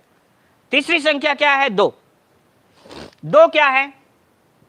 यह सबसे छोटी अभाज्य संख्या है। This is the least prime natural number. सबसे छोटी अभाज्य संख्या कौन है? 2 है। और यहां पर एक बात और ध्यान रखिएगा कि यह सबसे छोटी अभाज्य संख्या के अलावा एकमात्र सम अभाज्य है। This is one and only one even prime number. तो ध्यान रखिए, 2 एकमात्र सम अभाज्य है, इनके अलावा और कोई भी संख्या ऐसी नहीं है जो सम भी हो और अभाज्य भी हो। इसलिए यह सिंगलटन सेट के रूप में भी जाना जाता था या जाना जाता है। यह आपके जेई में भी पूछा जा चुका है एक बार सेट थियरी में कि the set of even prime number is, तो कैसा सेट हो गया? सिंगलटन सेट हो गया, क्योंकि एकमात्र ऐसी संख्या है। तो हमने 2 को बताया कि 2 क्या है? एक बात तो सम संख्या है, दूसरा है सबसे छोटी अभाज्य संख्या है, और तीसरा क्या है? एकमात्र सम अभाज्य संख्या है। 3 प्रॉपर्टी इसकी हो गई। आगे जानिएगा, 3 क्या है? 3 सबसे छोटी क्या है? विषम अभाज्य संख्या है। The least odd prime natural number is 3। सबसे छोटी विषम अभाज्य संख्या कौन है? 3 है। ओके, तो इसका मतलब यह जो 1 था यह अभाज्य नहीं था। हमने पहले ही आपको यहां से बता दिया था कि एक न तो भाज्य है और न ही अभाज्य, केवल यह सबसे छोटी विषम प्राकृतिक संख्या। लेकिन एक सवाल पूछा गया था पीसीएस में, जरा ध्यान दीजिएगा। सवाल यह था कि किसी संख्या को 2 क्रमागत अभाज्य संख्याओं के गुणनफल से भाग देने पर जो कोशिएंट है, या ऐसे है, किसी संख्या को 2 क्रमागत अभाज्य संख्याओं के गुणा से भाग देने पर भागफल 7 व शेष 3 है, संख्या होगी। When a number is divided by multiplication of 2 consecutive natural numbers, 2 consecutive prime natural number, the quotient is 7 and the remainder is 3. Find the least number. अब अगर यहां वो कॉन्सेप्ट नहीं है कि यह देखिए एकमात्र 2 कॉन्जिक्यूटिव नंबर्स हैं जो क्या हैं? प्राइम है। केवल और केवल एकमात्र पेयर है 2 और 3 का जो कॉन्जिक्यूटिव प्राइम नेचुरल नंबर्स का है। तो आपको तो यही नहीं पता होगा कि भाई हमारा भाजक कौन है, हमारा डिवाइजर कौन है।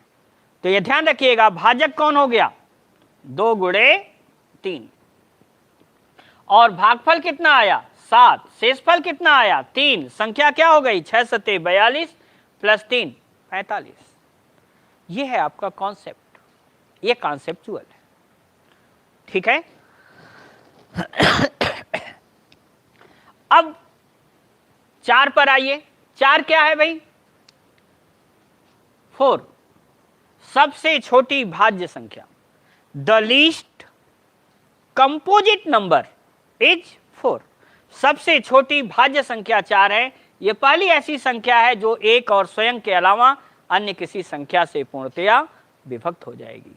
तो ध्यान रखिएगा, सबसे छोटी भाज्य संख्या क्या है? 4। और आपसे पूछा जाए सबसे छोटी विषम भाज्य संख्या कौन है, तब कौन आएगा? 9। पहली ऐसी संख्या होगी जो भाज्य होगी और विषम होगी, वह कौन होती है? 9।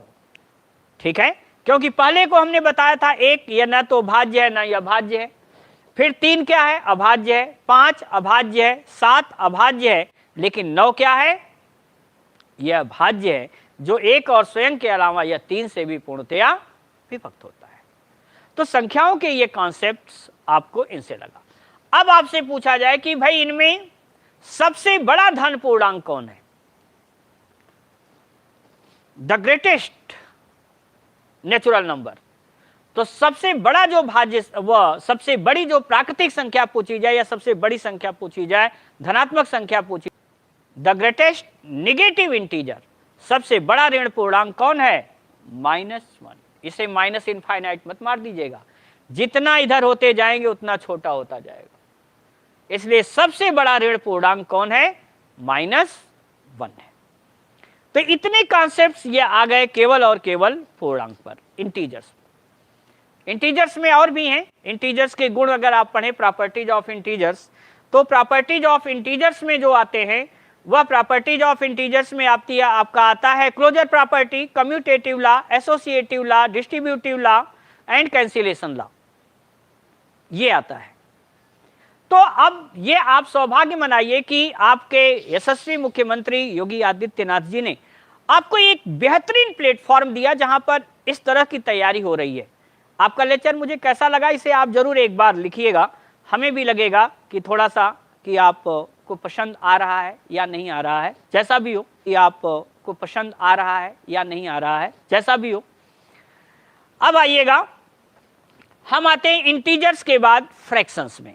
देखिए फ्रैक्शन और डेसिमल ये दोनों अपने में एक लेसन है खुद में, लेकिन हमारे सिलेबस में बहुत कम, कभी कभी एक सवाल फ्रैक्शन से आया है और एक सवाल डेसिमल से आया है, कभी कभी वो भी आया, हमेशा नहीं आया है, इसलिए बहुत ज्यादा जोर देने की आवश्यकता इस पर नहीं है। फिर भी जो आया है उसे हम अवश्य डिस्कस करेंगे आगे के लेसन में। फ्रैक्शन क्या है?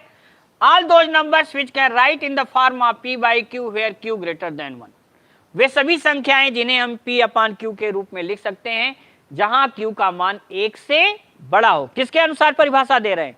Rational numbers. जैसे आप लिखते हैं 3/5, 5/7 या 11/19 या 5, 5/7 या 11/19 या 19/17 या 17/11, ये है 2 सही 1/3 लिखते हैं, 3 सही 4/5 लिखते हैं, या 1 + 1/1 + 1/1 + 1/2, ऑल दीज आर क्या? फ्रैक्शंस। आप जब ऐसी संख्याएं जिनमें हर बड़ा है अंश छोटा है, तो ऐसी संख्याओं को हम क्या कहते हैं? दे आर प्रॉपर फ्रैक्शन, इसे हम उचित भिन्न कहते हैं। लेकिन जहां पर अंश बड़ा हो जाए और हर छोटा हो जाए, ऐसे को हम क्या कहते हैं? इम्प्रॉपर फ्रैक्शन या अनुचित भिन्न कहते हैं। ये है मिक्स्ड फ्रैक्शन, 2 सही 1/3।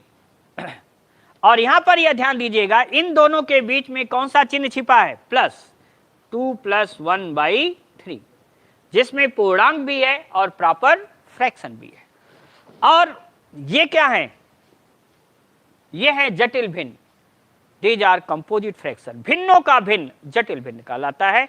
The fraction of fractions are known as composite fraction. ठीक है, तो ये हमारा रहा भिन्नों का स्थिति।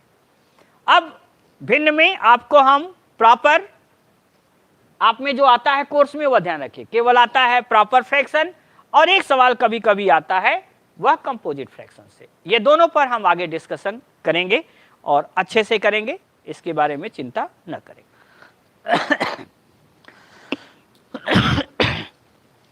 अगली बात आती है डेसिमल्स की, दशमलव संख्या की। हमने यहां पर जब उसका डिस्ट्रीब्यूशन हुआ था तो हमने उसे मिटा दिया था।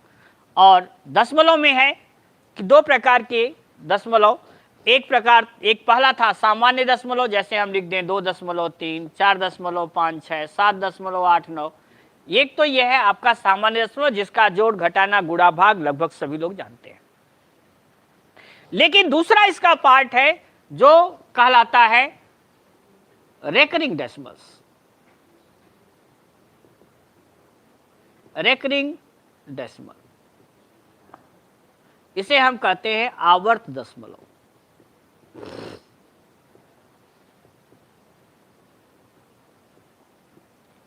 ठीक है, आज हम आवर्त दशमलव पढ़ा नहीं रहे, लेकिन आवर्त दशमलव के बारे में बता रहे हैं कि recurring decimals are those decimal numbers in which 1 or more than 1 digit repeated again and again या टर्मिनेटेड अगेन एंड अगेन। वे संख्याएं या जो वे दशमलव संख्याएं जिनमें एक या एक से अधिक अंक बार बार दोहराएं उसे हम क्या कहते हैं, आवर्त दशमलव कहते हैं। जैसे अगर हम कह दें 0.3333, ये क्या है, this is a recurring decimals. और इन्हें अगर हम बदलना हो तो ऐसे लिखा जाता है 0.3 बार, ये बार बताएगा कि हम आएंगे बार बार, ध्यान रखिएगा। ऐसे ही अगर हम कह दें 0.27272727, ये क्या है, इसे लिखेंगे 0.27 बार। हम कह दें 0.321 डॉट डॉट डॉट, आ गया 0.321 होल बार। ठीक है, आप चाहें तो तीनों पर बिंदु लगा दें या पूरा एक हाइफन पूरा खींच दें, होल बार, या 0.3212121 ऐसे। इसका मतलब 0.321 केवल 21 के ऊपर बार होगा, 3 के ऊपर नहीं, क्योंकि 3 रिपीटेशन नहीं हुआ। इसके अलावा होता है 0.435555, ऐसे आ जाए तो हम इसे लिखेंगे 0.435 बार। और यहां आ जाए 0.01233333, तो हम लिखेंगे 0.0123 बार। ठीक है, और अगर आ जाए 0.23575757 डॉट डॉट, तो लिखेंगे 0.2357 बार। ठीक, these are examples of recurring decimals, ये आवर्त दशमलव के उदाहरण है। एक बार इन्हें आप उतार लें, क्योंकि सवाल आता है कि change the decimals in the form of p by Q, इन्हें p अपान q के रूप में बदलें।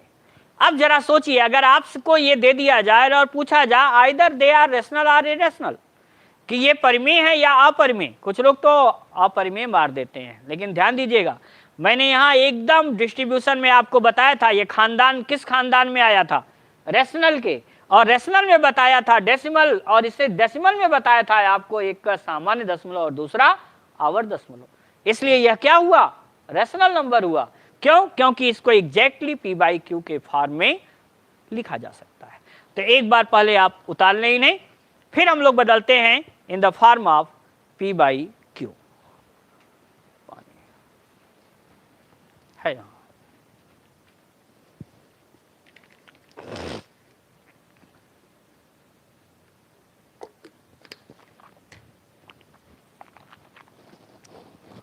सही चल। अब आप देखें कि इसे ऐसे विद्यार्थी जो क्लास कर रहे हैं, जो इंटरमीडिएट मैथमेटिक्स ग्रुप से होंगे, वो विद्यार्थी इसे पढ़े होंगे कहाँ, ज्योमेट्रिकल प्रोग्रेशन या गुणोत्तर श्रेणी में आप पढ़े होंगे, और गुणोत्तर श्रेणी के अनंत पदों के योगफल में इसे पढ़े होंगे, जहां बताया गया होगा कि अगर r लेस देन 1 होता है तो इनफाइनाइट टर्म्स के एडिशन में s infinite is equal to होता है a upon 1 minus r, where a is first term and r is common ratio.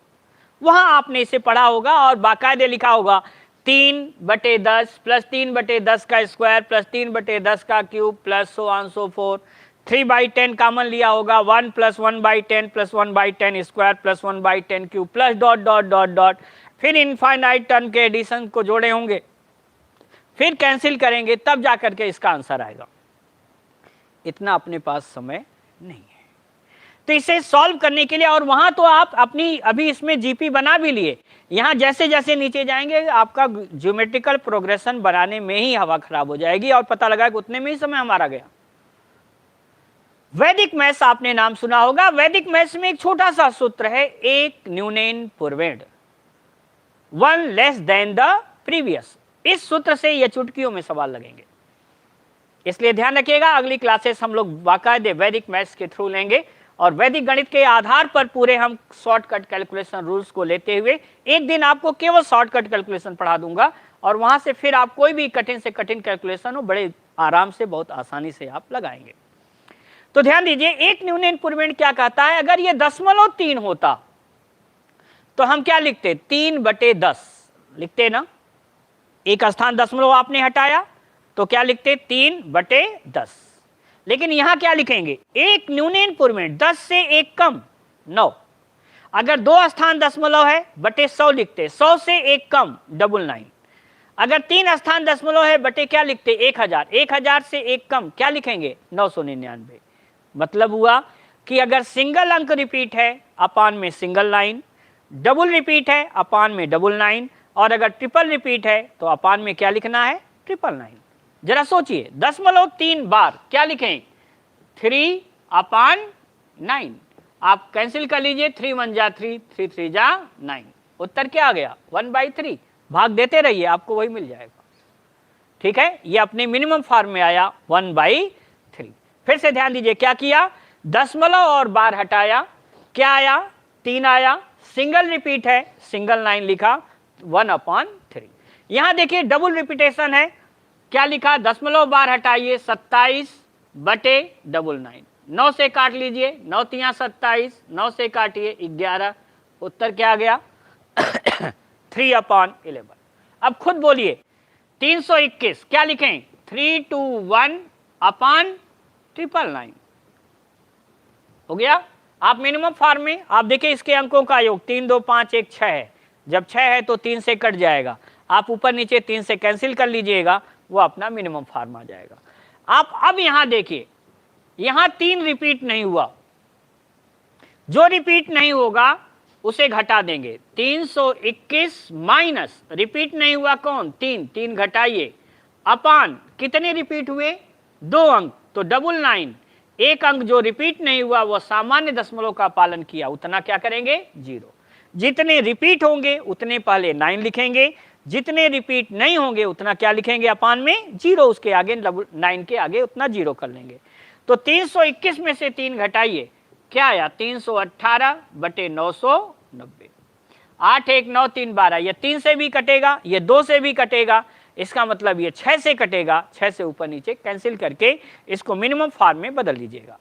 अब इसको बताइए 0.435 केवल 5 के ऊपर बार है, क्या लिखें 435 माइनस पूरा 43 घट जाएगा अपान एक अंक रिपीट है सिंगल लाइन, 2 अंक रिपीट नहीं है, क्या हो गया 00। 435 में से इसको घटाइए, 5 में से 3 घट गया 2, 13 में से 4 घट गया 9, ये बचा 3/900। यहाँ भी देखिए 3 9 12 2 14, ये ऊपर नीचे संख्या जो है वह 2 से कट जाएगी और इसे आप कैंसिल कर लीजिएगा। ठीक है, यहां देखिएगा 0 123 क्या हुआ, यह रिपीट नहीं हुआ कौन 0 1 2, तो लिखेंगे 0 123 माइनस 0 1 2 अपान सिंगल लाइन और कितने 0 3, 1 2 3 0। 123 में से 12 घटा दीजिएगा, कितना आया, ये घटाएंगे तो 111/9000, इसे ऊपर नीचे कैंसिल कर लीजिएगा, 3 से कट जाएगा तो आ जाएगा 37/3000। यहां देखिएगा आप 2357 2357 कौन रिपीट नहीं हुआ 23 नहीं हुआ, -23/2 अंक रिपीट है 99, 2 रिपीट नहीं है 00, घटा लीजिएगा अपने मिनिमम फॉर्म में बदल लीजिएगा। ठीक है, किसी को भी प्रॉब्लम अगर हुई हो तो निश्चित रूप से वह लाइव अपने चैट में लिखेगा और हम आपको फिर से उसे रिवीजन कर देंगे। कल आपका लाइव चैट हम अवश्य देखेंगे, आज के लिए क्षमा करिएगा। तो ये रहा हमारा आवर्त दशमलव, और सूत्र कौन सा चला, वैदिक मैथ्स का पहला सूत्र रहा, वह रहा एक न्यूनेन पूर्वेण। ओके, तो इसे हम मिटाते हैं, हमें आशा है कि आप लोगों ने इसे नोट कर लिया होगा। ठीक, तो हमने यहां तक पढ़ लिया आपका, इसलिए इसको अब हम ऊपर का हिस्सा मिटा दे रहे हैं। आपने ये भी पढ़ लिया, ठीक है, और ये भी पढ़ लिया आपने नेगेटिव, जीरो और पॉजिटिव। अब जानिए यहां पर बचा था होल नंबर्स। होल नंबर्स क्या है, जब हम ऐसे लिखेंगे 0 1 2 3 4 5 6 7 8 9 10, तो ये नंबर्स क्या है इंक्लूडिंग जीरो। जीरो को अगर आप इंक्लूड कर देते हैं तो वह क्या हुआ, होल नंबर। और एक्सक्लूडेड जीरो, जीरो को हटा करके आप शेष जितने भी पॉजिटिव इंटीजर्स हैं दे आर नेचुरल नंबर्स। ठीक है, तो ध्यान दीजिए यहां से जब आगे चढ़े तो ये हुआ नेचुरल नंबर्स, और अगर आप जीरो को इंक्लूड कर लेते हैं तो ये क्या हुआ, whole numbers. It means all natural numbers are whole numbers but all whole numbers are not natural numbers. सभी प्राकृतिक संख्याएं किसमें हैं, होल नंबर्स में हैं, लेकिन सभी होल नंबर्स नेचुरल नंबर नहीं है। लेकिन अगर हम कह दें कि whole numbers minus natural number तो कौन बचेगा, जीरो।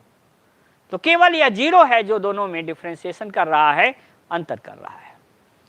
अब नेचुरल नंबर्स आता है, प्राकृतिक संख्याएं, जिसे हम कहते हैं कि काउंटिंग नंबर, गिनने के अंक। तो आपको बताया गया था कि all positive numbers, all positive integers they are known as natural numbers. समस्त धन पूर्णांकों को क्या कहा जाता है, वह प्राकृतिक संख्या कहते हैं। और जानते हैं आगे आपको प्राकृतिक संख्याओं के गुण, जब हम एप्लीकेशन ऑफ इंटीजर्स पढ़ाएंगे तो उसमें बताएंगे कि नेचुरल नंबर्स के गुण, प्राकृतिक संख्याओं के गुण। उसमें भी एक छोटा सा सूत्र है, इको वर्गम एकाधिकेंच अर्धते, वैदिक गणित का एक कई सूत्रों को मिलाकर बनता है, जिसमें नेचुरल नंबर्स की सारी प्रॉपर्टीज हैं। Means addition of first n natural numbers, प्रथम एन प्राकृतिक संख्याओं का योग, दिमाग में आज से ही बैठा लीजिए। Addition of first n natural numbers n n plus 1/2, addition of first n even natural numbers n into n plus 1, addition of first n odd natural numbers n square. अब आप कहें सर हम इतना याद कैसे करें, केवल एक याद करो, addition of first n natural numbers n n plus 1/2।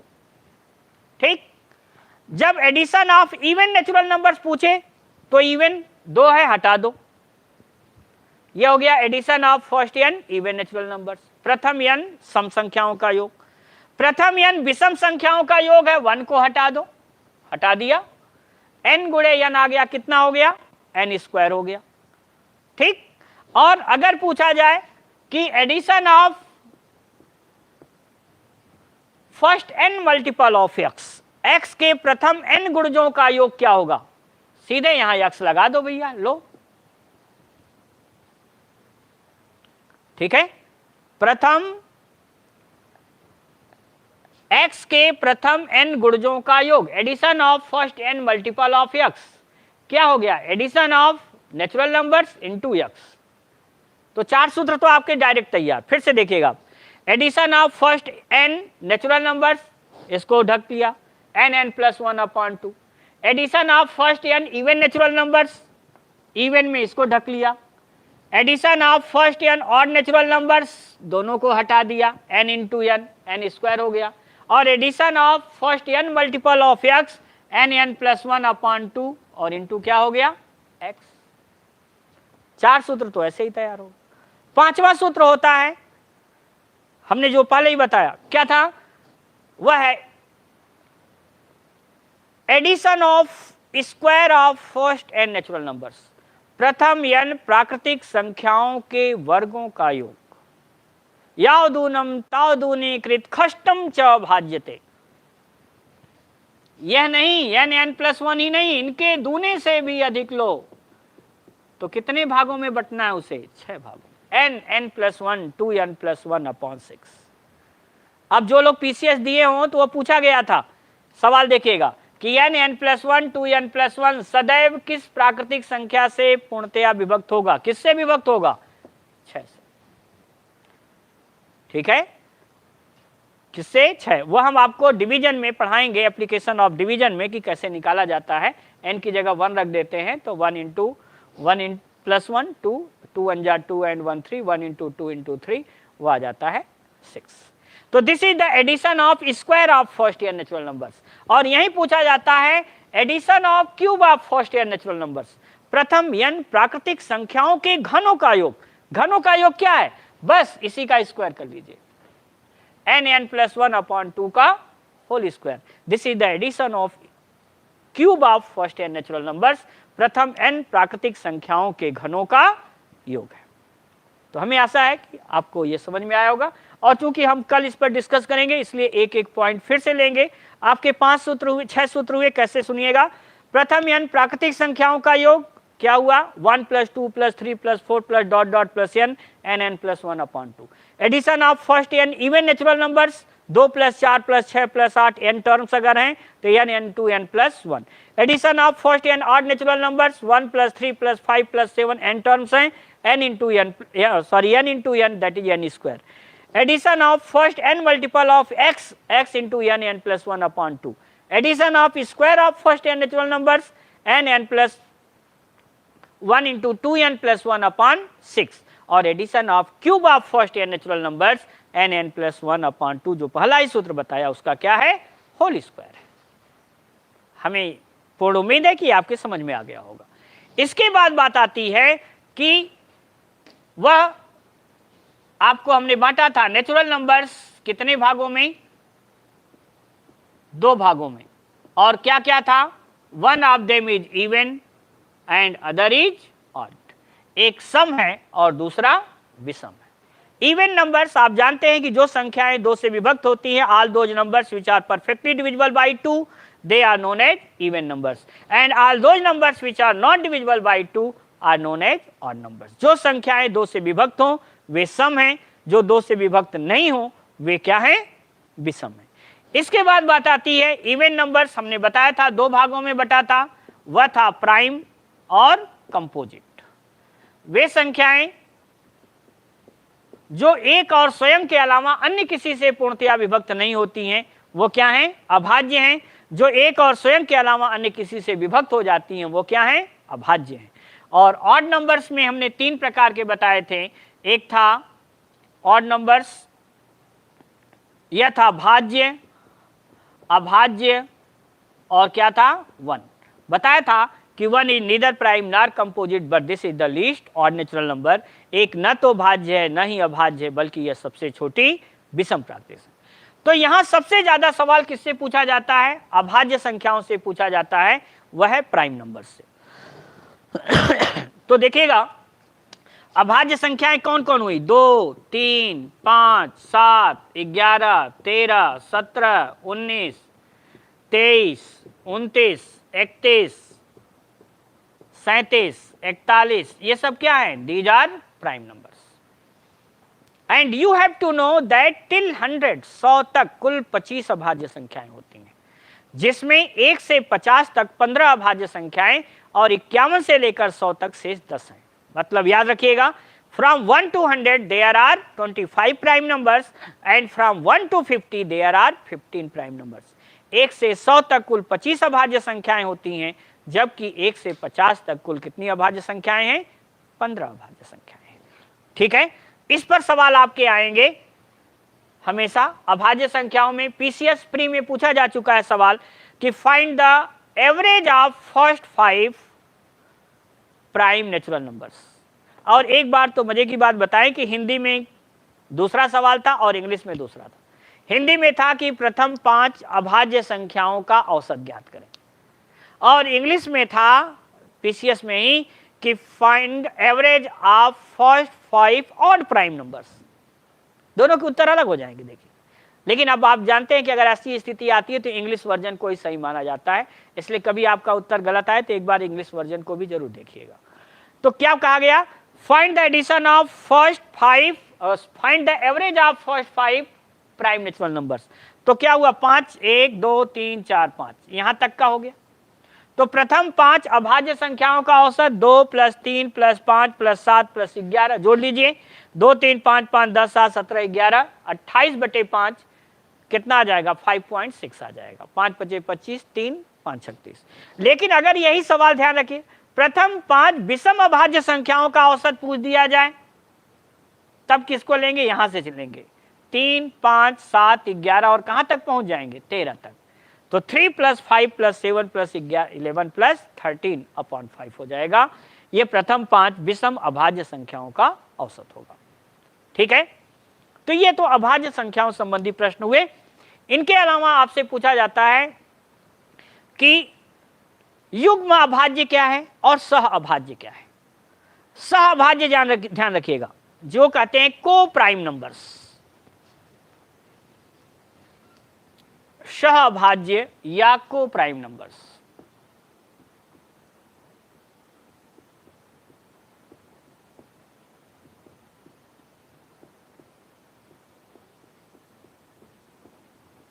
सहअभाज्य या को प्राइम नंबर्स। ध्यान रखिएगा, इसकी परिभाषा केवल इतनी सी है कि ऐसी संख्याओं का युग्म, पेयर ऑफ दोज नंबर्स जिनके बीच एक के अलावा और कोई संख्या उभयनिष्ठ न हो। इसका मतलब उसका एचसीएफ 1 हो। Pair of those numbers between which none number is common except 1। पहला इसका एग्जाम्पल होता है, example first, pair of any two consecutive natural numbers, किन्हीं दो क्रमागत प्राकृतिक संख्याओं का युग्म सदैव सहअभाज्य होगा। कहीं भी आप ले लें, 2 3, 3 4, 4 5, डॉट डॉट 9 10, 11 12, ये सभी क्या हैं?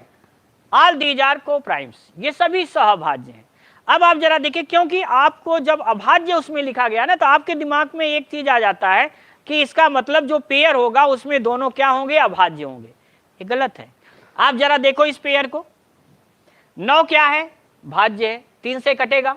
10 क्या है? भाज्य है, 2 से भी कटेगा, 5 से भी कटेगा। लेकिन आपस में क्या है? सहअभाज्य है, क्योंकि कोई ऐसी संख्या नहीं है जो 9 और 10 दोनों को काट दे एक साथ, नहीं है। मतलब आप त्रिवेणी एक्सप्रेस में बैठ करके यहां से लखनऊ तक गए, आमने सामने की बर्थ पर बैठ कर गए, आप भी खूब बोलने वाले हैं, बगल वाला भी खूब बोलने वाला है, लेकिन नहीं, आप दोनों लोग व्हाट्सएप चलाते रहे, कोई भी कम्युनिकेशन नहीं हुआ, आपस में क्या हो गए? सहभाज्य। 9 भी भाज्य है, 10 भी भाज्य है, लेकिन आपस में क्या है? सहभाज्य। तो ध्यान रखिएगा कि pair of any two consecutive natural numbers, किन्हीं दो क्रमागत प्राकृतिक संख्याओं का युग्म सदैव क्या होगा? सहअभाज्य होगा। और इसके अलावा जो इसका दूसरा एग्जाम्पल आता है, pair of any to prime numbers, किन्हीं दो अभाज्य संख्याओं का युग्म भी क्या होगा? को प्राइम होगा। 3 5, 7 11, 13 17, 17 19, है ना, 19 31, ये सब क्या हैं? दीज आर आल्सो को प्राइम, ये भी सहभाज्य। और अंतिम इसका आता है आज के लेक्चर का अंतिम टॉपिक, और वह है ट्विंस प्राइम, युग्म अभाज्य। वो क्या है?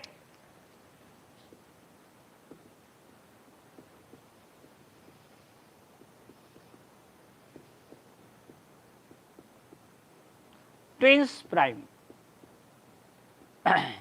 इसके बारे में कम से कम जानते हैं, और इसमें एक बार सिविल में एक सवाल आया भी था, अभी मैं उस पर डिस्कस करूंगा। ट्विंस प्राइम की केवल इतनी सी परिभाषा है, दो क्रमागत विषम अभाज्य संख्याओं का युग्म, pair of two consecutive odd prime natural numbers, क्रमागत हो, विषम हो, अभाज्य हो। अब आप जानते हैं क्रमागत विषम के बीच कितने का अंतर है? 2 का होता है। इसलिए ध्यान रखिए, पहला एग्जाम्पल इसका बनता है 3 5, 5 7। अब बताइए अगला, 7 9 मत कर दीजिएगा, 7 11 भी मत कर दीजिएगा, 4 का अंतर आ जाएगा। अगला होता है 11 13, 17 19, 29 31, ये सब क्या हैं? दीज आर ट्विंस प्राइम, ये युग्म अभाज्य हैं। अक्सर आप लोग गलती करते हैं, इन गलतियों को सुधार लीजिए। कुछ अगर जो पहले ही दिन मैंने बताया था, कमिश्नर साहब ने कहा था कि बहुत सी सही चीज़ों को लर्न रखना है, और गलत चीज़ें जो कॉन्सेप्ट्स आ गए हैं उन्हें अनलर्न करना है। अगर कुछ गलत आपने सीख रखा है तो उसे आप अनलर्न करिए और इसे जानिए कि ये क्या है। अब ध्यान दीजिए, सवाल क्या था? स्टेटमेंट दिया गया था, उस स्टेटमेंट में पूछा गया था कौन गलत है। कहा गया था all coprime numbers are twins prime. क्या ये सही है?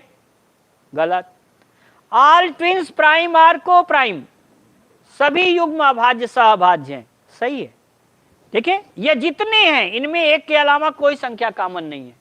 तो all twins prime are coprime, but all coprimes are not twins prime.